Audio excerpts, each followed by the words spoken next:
Membres de divers organes de presse du pays, organisations professionnelles des médias et partenaires du secteur des médias ont pris part à cette 29e journée mondiale de la liberté de la presse à Abidjan, la capitale économique ivoirienne. Ce rassemblement était une occasion pour les acteurs des médias de rappeler aux autorités la nécessité de respecter leur engagement en faveur de la liberté de la presse et constituait un moment de réflexion pour les professionnels des médias sur les questions relatives à l'éthique.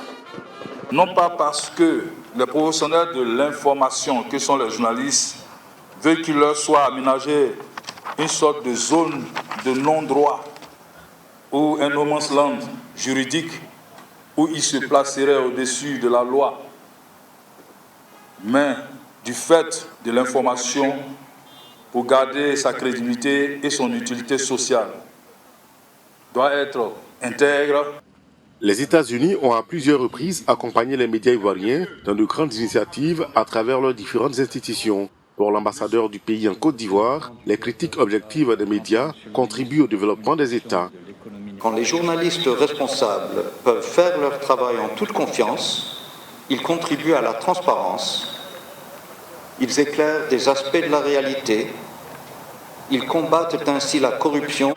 Le journalisme sous l'emprise du numérique, tel était le thème de la 29e journée mondiale de la liberté de la presse. Pour les participants, le choix de ce thème est à saluer.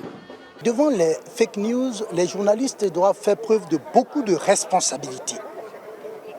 Parce que un journaliste qui se rend coupable d'avoir porté une mauvaise information se discrédite. Or, il n'y a pas de journaliste sans crédit, sans responsabilité. Selon un rapport de Reporters sans frontières, la Côte d'Ivoire est passée de la 66e place en 2021 à la 37e place sur 180 pays dans le classement mondial relatif à la liberté de la presse.